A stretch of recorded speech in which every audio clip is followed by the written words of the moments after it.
آج یہ ہے وہ بخاری شریف کی آخری حدیث پاک جس پر ہوتا ہے ختم بخاری۔ اب ایک بات عقیدے کی بتا رہا تھا، کہیں ذہن سے نکل نہ جائے حضرت، وہ بڑی کام آئے گی زندگی میں، چونکہ عقیدے کی اصلاح بھی انشاءاللہ ہم کریں گے اور اعمال کی اصلاح بھی ہم کریں گے۔ ایک بات بتاؤں میں آپ کو، آج جس کو دیکھو وہ امام بخاری کے قلم پر فیصلہ چاہتا ہے نا، اگر دلیل بخاری میں ہوگی تو مانیں گے ورنہ نہیں مانیں گے، چاہے وہ وہابی ہو، غیر مقلد ہو، کوئی بھی ہو، سب کا کہنا یہ ہے کہ آپ حدیث بخاری سے پیش کرو، دلیل بخاری سے دکھاؤ۔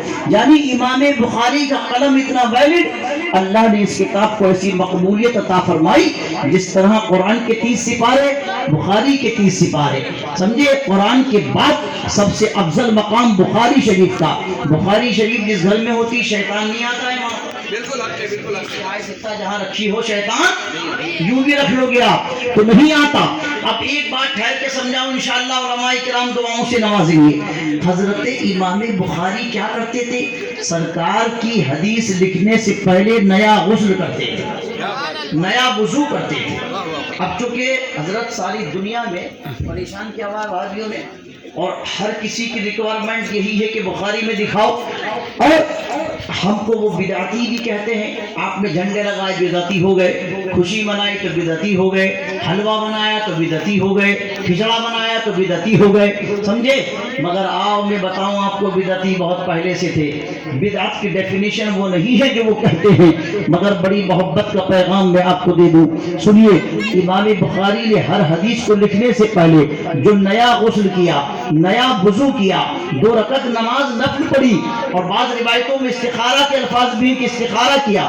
میں یہ پوچھنا چاہتا ہوں حضرت، یہ جو امام بخاری سرکار کی حدیث لکھنے سے پہلے نیا غسل کرتے تھے، اچھا جب غسل کرتے تھے تو 16 سال کی عمر سے لکھنا شروع کیا، 16 سال لکھنے میں لگ گئے تو گرمی کا موسم بھی تھا، سردی کا موسم بھی تھا، مدینے میں سخت سردی پڑتی ہے، رات میں بھی حدیث لکھی، فجر میں بھی حدیث لکھی، دن میں بھی حدیثیں لکھی، شام میں بھی حدیثیں لکھی، کتنی سردی کا موسم ہوگا، لاکھوں حدیثوں کو لکھا حضرت امام بخاری نے، ان لاکھوں میں سے موضوع کو الگ کرا، پھر اٹھا کر کے چند ہزار حدیثوں کو لکھا۔